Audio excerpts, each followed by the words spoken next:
Order! Order! You are an incorrigible delinquent at times. Behave yourself, man!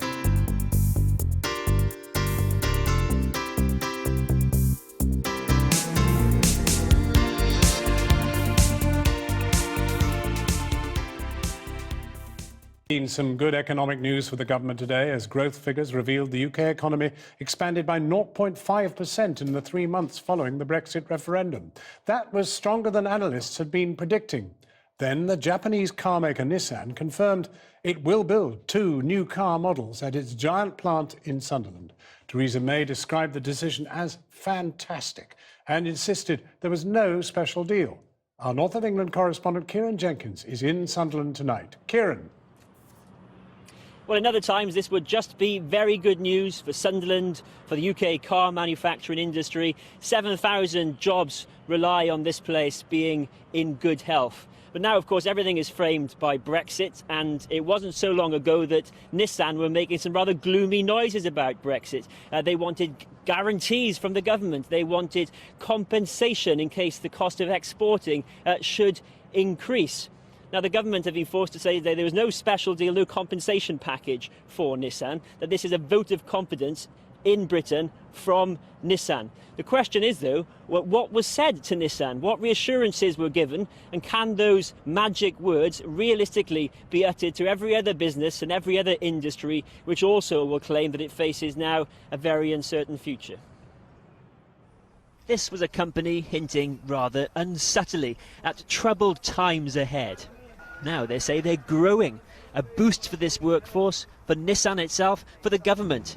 But the suspicion that a deal was struck raises difficult questions for Brexit Britain. We've been talking with Nissan and others about how we will ensure that we get the best possible deal for our arrangements for dealing with trading with the European Union once we've come out of the European Union, but also maintaining the competitiveness of the British economy into the future. It was only August that Nissan's chief executive said investment decisions might have to be put on hold unless a deal was agreed with government.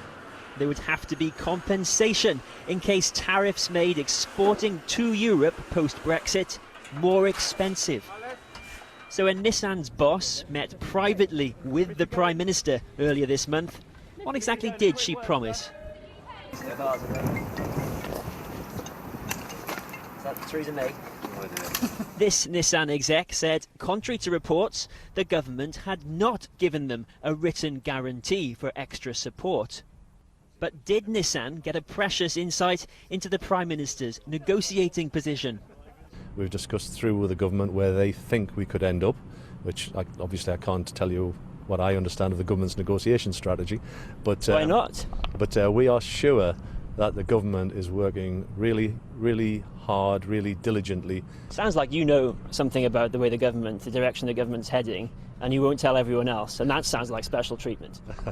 I know that the government has the same understanding as the automotive industry of all of the problems that we are facing and the countermeasures that we had to put in place to close those out. This matters because Nissan aren't the only ones who'd like the inside track. That's what Nicola Sturgeon said she was denied 3 days ago on her own visit to Downing Street.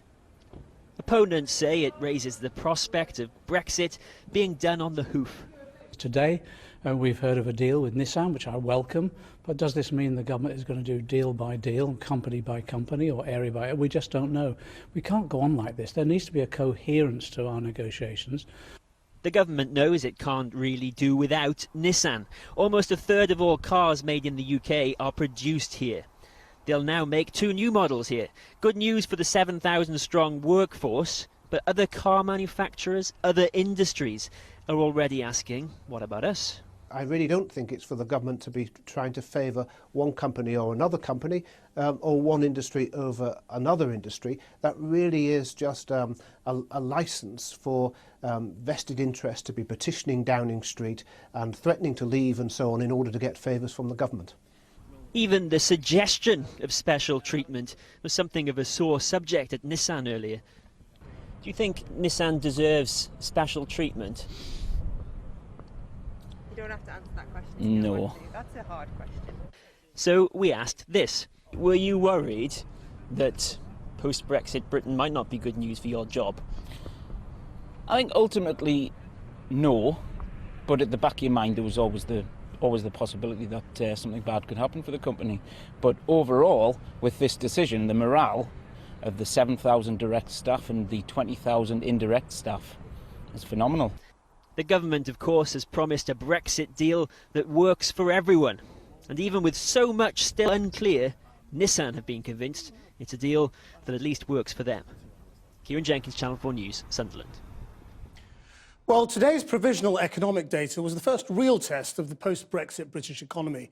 The 0.5% rise in the period between July and September was, in the main, thanks to a good performance in the services sector. But other areas, such as manufacturing, construction and agriculture, all shrunk. The government said the figures showed the economy's resilience, but critics believe there are turbulent times ahead. Here's our business correspondent, Helia Ebrahimi.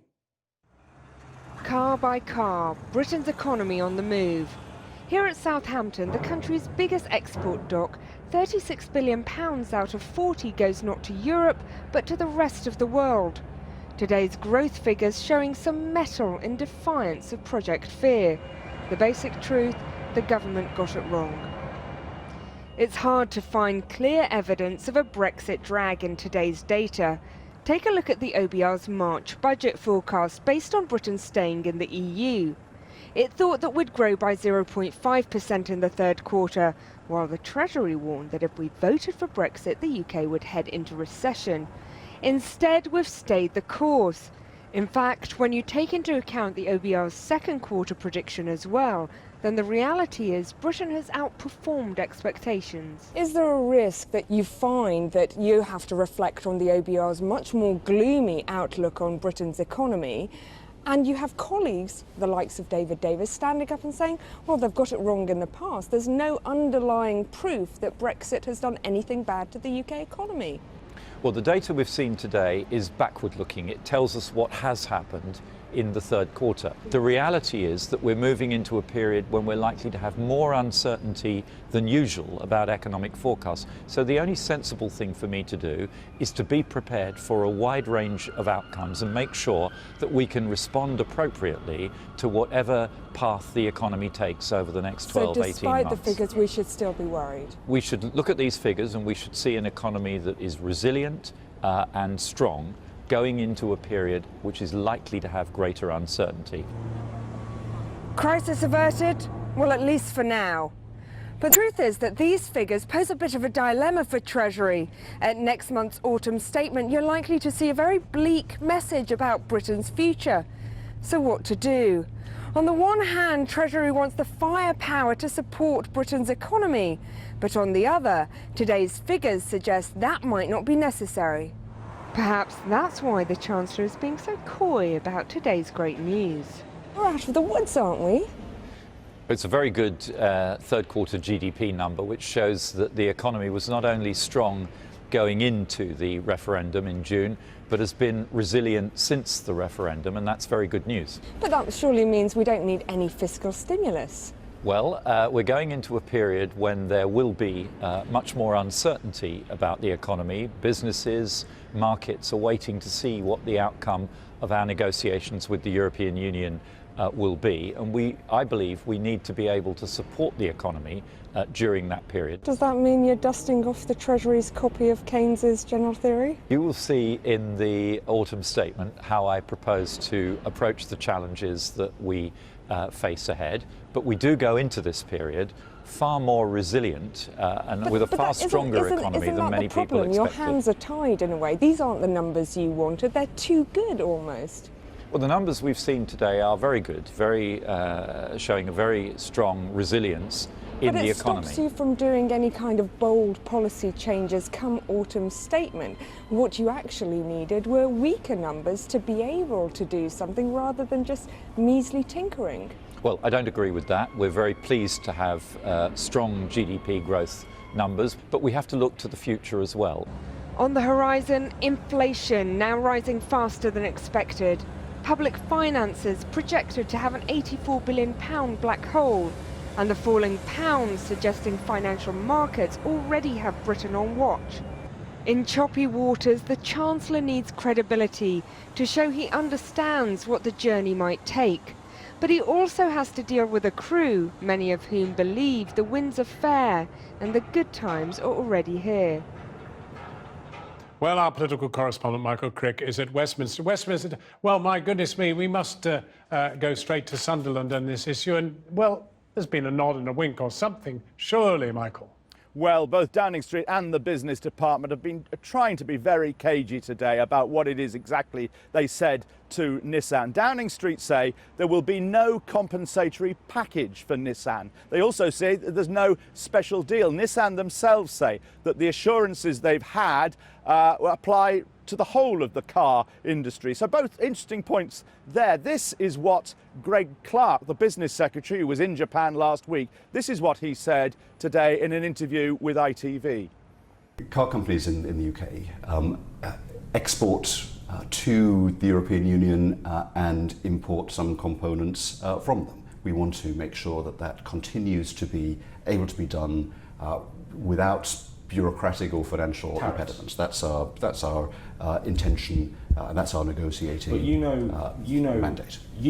Now, interesting there, because clearly Greg Clark has said to Nissan that they are hoping to get a deal with the European Union that leaves the car industry tariff-free, free of tariffs on our car exports, free of tariffs on imports of components, but also to maintain the low levels of bureaucracy. I imagine that would include things like, say, end-user certificates, which could be terribly burdensome on the car industry. But the big question is, are they hoping to maintain this tariff-free world, this bureaucracy-free world, inside the single market or outside, inside the customs union or outside? We still don't know the answers to those questions. The other thing is, of course, if the car industry are going to have these arrangements, what about the rest of manufacturing industry? What about the financial services industry? What even about things like universities who are worried that they're going to be losing research income because of Brexit?